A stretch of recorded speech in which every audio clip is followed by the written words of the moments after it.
Welcome back to We Want Picks. I'm Artem MMA, and I'm going to be talking about the first event of the 2024 regular season for PFL, also known as PFL 1 2024 regular season.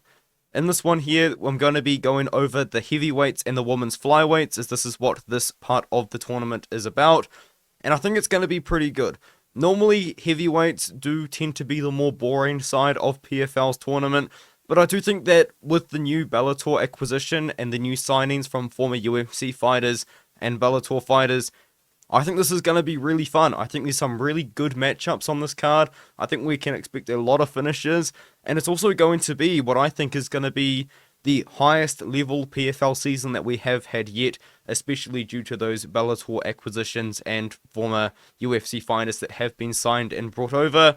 Of course, you've also got the PFL Europe champion Dakota Tchiva making her appearance on this card as well as a few Bellator prospects down the bottom in what I guess are going to be featured fights. Before we do get into it though, of course, for $10 per month, you can get access to all of the We Want Picks premium membership options on the website, which does include Angelo and Jacob's bets for the UFC, as well as all of the tools, the AI Fight Picker, all of the articles that I write every single week, as well as other channels that put content up on that website. And you can get a 3-day free trial if you do sign up using my code ARTEM, and in that 3-day free trial you can cancel at any time. With all of that being said, let's get into my predictions for the first event of the 2024 season for the PFL. So kicking off the card is going to be what I'm assuming is a bonus fight and isn't part of the tournament. It is Bryce Meredith taking on Ty Johnson at bantamweight. Bryce Meredith is a prospect that Bellator was building up for quite a while. He's a very good wrestler. He had a big college wrestling background, a 3-time All-American, and he did make the NCAA finals 2 times, and that has translated quite well into his MMA career. He has managed to dominate everyone that he's fought so far, but he has not fought anyone as good as Ty Johnson, in my opinion. I do think that this is the toughest matchup that Bryce Meredith has had to deal with. Ty Johnson doesn't have the best record. He's 13-6, but he's on a 7-fight win streak. He's a very good grappler, and he's very dangerous on the ground. He does attempt leg locks, he attempts arm bars. If he's on his back, he can throw up chokes as well. And of course, he tries to get your back for the rear naked choke and finishes from there. He is coming off quite a few decent wins. You know, he's not really fighting the best levels of competition, but he is getting it done, and now he is in the PFL taking on Bryce. I think Bryce does win this fight. He's minus 900 on the odds right now, and Ty Johnson is plus 600. But if Bryce isn't a guy at minus 900, I would recommend you put in parlays, because I have seen Ty Johnson taken down before in his fights, and he's throwing up submissions. He's being dangerous. You know, he's trying to get leg locks. He's trying to throw up arm bars, and Bryce Meredith potentially could get caught in something like that. I don't think it happens, though. I do think Bryce Meredith gets it done. It is also worth noting as well that I don't think Ty Johnson's a very good striker. If you watch his fights, he's leaving his chin way up in the air. He doesn't seem to be very aggressive on the feet either. He's got no defense. Bryce Meredith doesn't seem to be the best striker either. In fact, his most recent opponent, Miguel Pimbear, was actually finding a lot of success on the feet in the very few moments that the fight was on the feet, though. I think Meredith is going to be able to get down Johnson. Johnson, I don't think has very good takedown defense, probably because he actually wants the fight on the ground. But I think Meredith is going to be able to dominate in top position, avoid those submission attempts from Johnson, and overall just get the decision win, or maybe find something with his ground and pound. I am going to pick Meredith here as the massive, massive favorite to open up the card. Now we've got Marcelo Golm taking on Jordan Heiderman. I'm going to go with Marcelo Golm in this one here. I mean, Jordan Heiderman was on the Ultimate Fighter season 30, I think it was, one of the more recent ones. And then after that, he did go on a little bit of a run in the PFL. He beat Patrick Brady, who was undefeated, but he was like 39 years old or something like that, and wasn't beating the best levels of competition. And in that one there, he just kind of kicked Patrick Brady's left knee. But I think Brady's right knee gave out, so he won by injury in that one there. But then he got dominated by Denis Goltsov, who was going to be fighting up later in the card. Marcelo Golm is a former UFC fighter, actually himself, and he did go 0-3, I believe, in the UFC, but since then he did make a bit of a comeback, fighting for Bellator, beat a couple of decent fighters. Davion Franklin is a very good winner, very good wrestler, and then he took on Daniel James in a main event. I picked him to beat Daniel James, and he got knocked out in the 3rd round, which was, or maybe it was the 4th round, but he got slept by Daniel James. So I was a little bit upset with that, but I do think Marcelo Golm is just going to be better than Jordan Heiderman, to be honest. I know that's a pretty bad example to pick someone, but on the feet, Jordan Heiderman, he doesn't look too great. He's very hittable. In fact, I saw him hurt by a much worse opponent in Chad Johnson here, but this was brutal. If you guys haven't seen this, actually, this is actually a brutal finish. Of course, Chad Johnson soccer kicked Jordan Heiderman, but then Jordan Heiderman won by DQ. Heiderman was out cold, though, and that was actually the fight that got him on The Ultimate Fighter, which is interesting. Golm is going to want to wrestle Heiderman. I do think he gets it done. Golm's a good grappler as well, so I think he's going to be able to get the takedowns. Of course, a lot of people are picking him to win by KO on this one here. I'm going to pick Golm. I'm probably going to side with submission more likely, because I do think Golm is going to look to get the fight down to the ground. It's another fight where Golm is minus 400 and Heiderman is plus 300. So you've got very wide odds on that one. And another fight which you've got very wide odds on is Lucas Brennan taking on Dimitre Ivy. Once again, Lucas Brennan is a prospect that Bellator is building up. And now, of course, PFL has acquired him. And I think PFL are going to continue doing that exact same thing. Because we've got Lucas Brennan, who is 9-0. And not even 24 years old yet, so why would they rush him right now? And I think that's what they're doing. I think they're giving him a fighter which Lucas Brennan should be able to beat. Lucas Brennan is a very solid grappler. He has been given some problems on the feet in the past. Dimitre Ivy is a pretty slick striker. He's got a very interesting sort of style where he likes to fight from range, and then he comes in and throws a couple combinations, throws a lot of kicks as well. Can get taken down. I have seen him taken down before. Carlton Minus was finding some success in the wrestling, but then he obviously knocked out Dimitre Ivy at the very start of the 2nd round. I think Brennan's going to be able to get him down, and I think Brennan is also going to be able to find the submission relatively soon into the fight. I'm going to pick Brennan by maybe like 1st round, 2nd round submission. Ivy's a good striker, though. He really is. He's quite smooth. He's quite clean with his striking. He's going to be better on the feet than Brennan, in my opinion. But Brennan's recently been going out there and beating some pretty decent fighters as the prospect that the PFL is now going to continue building up. So I like Brennan. I like him to take down Ivy, and I like him to get the submission. Brennan is minus 900, and Ivy is plus 600. So another fight with very wide odds. And now Chelsea Hackett is going to be taking on Jena Bishop in the first women's flyweight bout of the tournament. Chelsea Hackett is 4-1 and she's very inexperienced. And I know that she is 24 years old, but she took about a 3-year break after losing on the Contender Series to take on Kai Bennett on PFL. And she looked really good in the grappling in that matchup, because that's what she struggled with in the past. In fact, on her Dana White's Contender Series fight, where she was only 3-0 and 1, so she'd only had 4 pro fights against Victoria Leonardo. Leonardo was kind of just able to use her massive size advantage over Hackett and take her down and just dominate her with the ground and pound in that 2nd round. But then Hackett come out after 3 years away, and she showed off very improved grappling. She did knock down Kai Bennett in the 2nd round and then finished her off, but she looked a lot better. The problem is, though, Jena Bishop is a former Brazilian Jiu-Jitsu world champion as a brown belt, and she is now a black belt in Brazilian Jiu-Jitsu, and she's been fighting in MMA for a lot less time, for a lot shorter period of time than Hackett, and she's already got more experience. She's already fought 6 times. She's got really good wins. She beat Dione Barboza, who is now in the UFC. She beat Luana Santos, who I believe is now in the UFC as well. And then she beat Ilara Joane in Bellator. I think Jena Bishop should be able to get the fight down to the ground here. I think she should be able to take down Chelsea Hackett.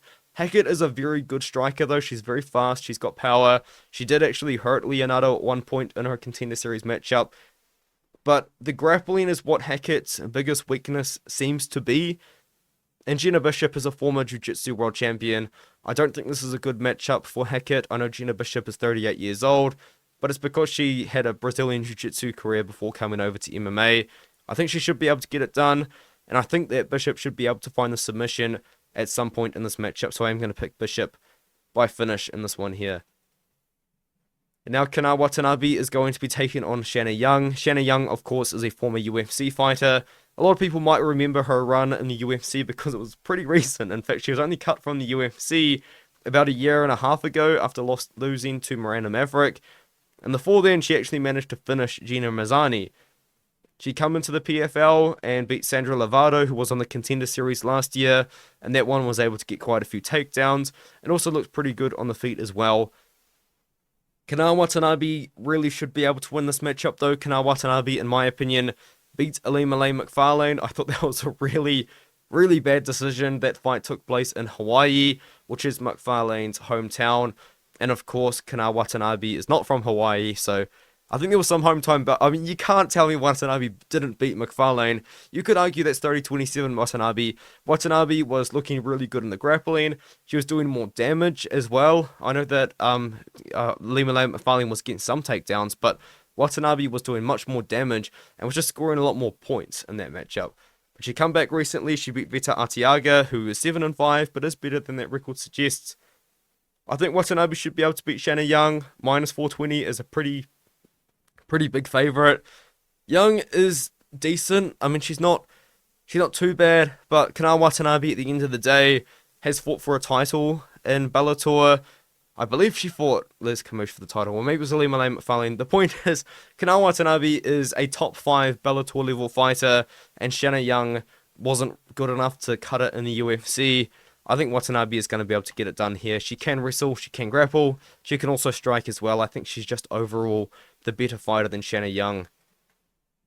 And now we've got Steve Mowry taking on Oleg Popov, and this is a fight that I really struggle to pick, because I think there's a very good chance Steve Mowry can get it done, but I'm going to pick Oleg Popov in this matchup.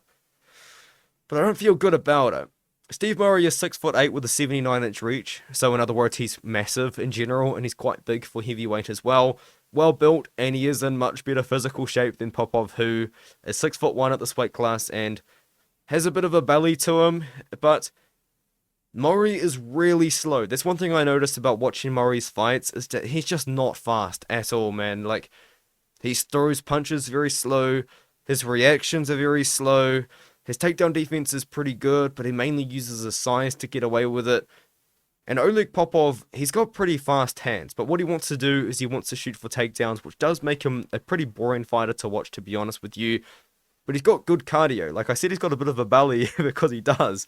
But this guy just shoots takedowns over and over and over again. The problem is, what if he doesn't get them? Because there's a very real chance he won't be able to take down Steve Mowry as often as he was able to take down Gokhan Sarikam, who was pretty much a pure striker in this weight class. In that matchup, Oleg Popov was just shooting takedown after takedown after takedown, and he was getting a pretty decent amount of them. But he showed good cardio, he was still shooting for takedowns in round 3. The problem with Popov, though, is that's kind of all he does. He was shooting for takedowns from range, and if he didn't get them, he would just stand up and shoot another one. I think he should be able to get Steve Mowry down, though, so I'm going to pick Popov by decision here. He looked very good when he's on top. I don't think Steve Mowry is going to be able to get up very easily if he gets put on his back.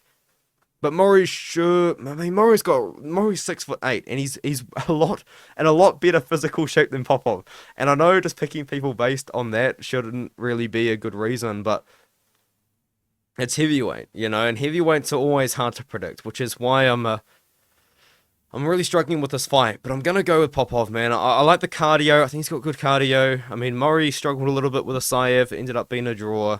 He lost to Moldavsky, but that was just because Moldavsky was so much faster than him on the feet and was just boxing him up from the inside.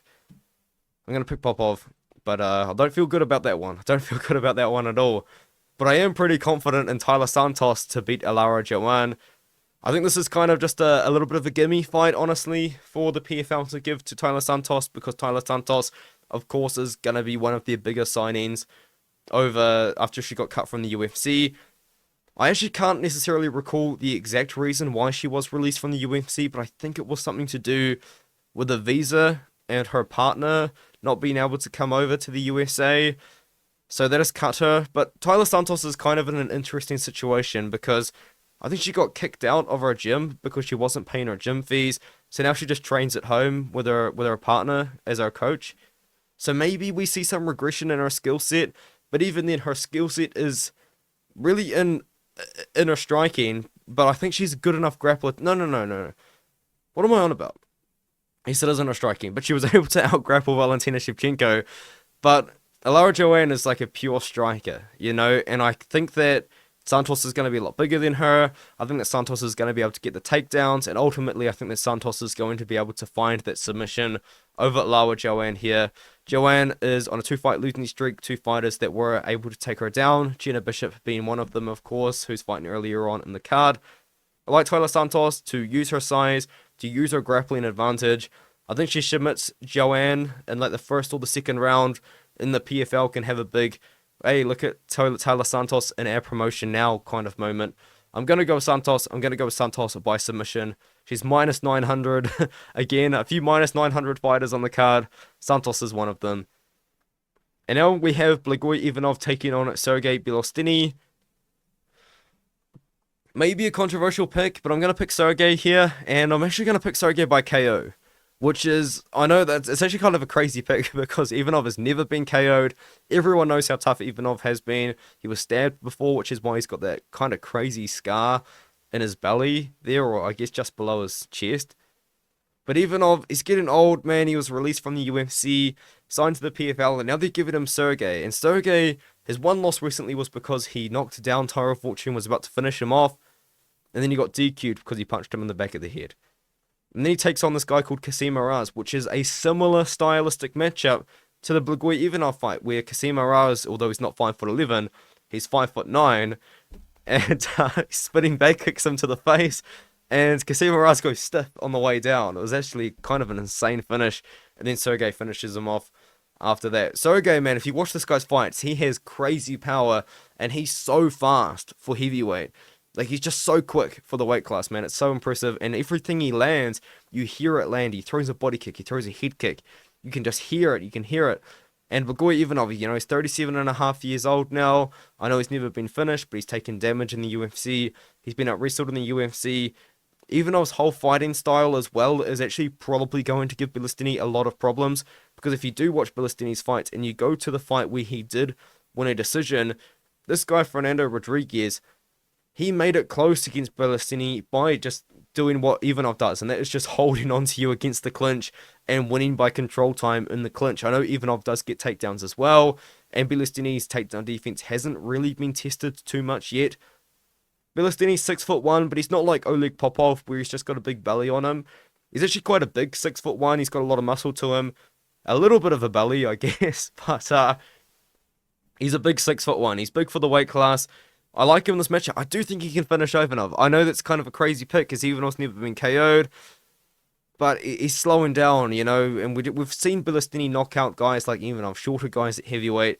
I think that Bilostenniy's going to go up there. I think he's going to have a pretty good performance, and he's going to win here. He is the fighter that is not being picked by the majority on Tapology, but I think he is the favorite on the betting odds. He's minus 180 against Ivanov. See, I think that's too wide. I am picking Bilostenniy, but I honestly, minus 180, I think that's very, very wide for a fighter whose takedown defense is questionable, who has struggled with clinch control in the past. But I think Bilostenniy is going to be too fast on the feet. I think he hits too hard as well. I know Ivanov hasn't been finished by very hard hitters like Derek Lewis and Augustus Sakai, who's a Muay Thai fighter. But I think Sergey gets it done. I do believe in Sergey. I think Ivanov's getting old. Yeah, that's really what it comes down to. Honestly, I think it's just going to be too fast for Ivanov. And now Dakota Dacheva is going to be taking on Lisa Molden, and I believe that Lisa Molden is going to be the toughest fighter. The toughest test for Dakota's career so far. Dakota Dacheva absolutely dominated in PFL Europe, I believe for 2 years in a row she won it. Absolutely dominated last year. I mean, the fighter that she fought in the finals was 2-1. So that was kind of the level of competition she was fighting over there, which isn't very high, but she's a very, very good Muay Thai striker, and she knocks out most of her opponents. You know, she's got good power, very, very fast as well, very technical. But Lisa Molden's decent, you know. I was actually watching her fights kind of expecting her to be terrible, considering Dakota is minus 1350. I believe upwards of minus 1500 in the betting odds. But Molden's good. She's fast on the feet, you know. I thought she looked pretty good on the feet against Desiree Yanez, and then she ended up pulling guard, which I thought was weird, but then got top control and won by submission there. She beat Helen Peralta, who's now a bare-knuckle boxing fighter, which is cool, I guess. but she wins by wrestling. Lisa Molden is a wrestler, but her striking isn't non-existent. So Lisa Molden is going to be going out there and shooting takedowns against Delija, and Dechiva's takedown defense is going to be tested against Molden here. Of course, I'm picking Dakota Delija. She's minus 1400 on the betting odds, but I wouldn't put her in parlays, man. I would not be betting on Dakota Delija. Don't put her on your parlay, even if you're going to get a little bit of a boost from it. I don't recommend it, because Lisa Molden, although I think she loses, she's kind of live at plus 750. It's kind of something you would never ever say when you look at odds like this, but if you do actually watch Lisa Molden's more recent fights in the PFL, she's not bad. She's a decent striker. She's a decent boxer. She's got pretty good vision on the inside too. She can get scrappy. You see that against Desiree Yanez, and then she pulls guard and then reverses. She's a good grappler. She's probably a better grappler than Delija. It just kind of comes down to, can she get close to Delija and can she get the takedowns? I'm going to say no, because Dechiva's striking is just too good. She fights from the range so well. But Molden ain't bad. Molden really isn't bad. I think she's been disrespected for the plus 750 line here. Kicking off the main card is going to be Tyrell Fortune taking on Daniel James in a rematch. The original fight, or the first fight, happened in Bellator, where Daniel James knocked out Tyrell Fortune in the second round, quite brutally as well. In my opinion, I thought it involved a lot of punches and blows to the back of the head of Tyrell Fortune, and it did get overturned to a no contest. Not because of that, though, because Daniel James actually failed a drug test for that matchup. So now they're going to be doing a rematch in the PFL. So let's see how that one goes. The way that the original fight went was that Tyrell Fortune was finding a lot of success in his wrestling against Daniel James, and actually nearly got a rear naked choke in the first round, but Daniel James miraculously survived, and then went out there in the second round and knocked him out.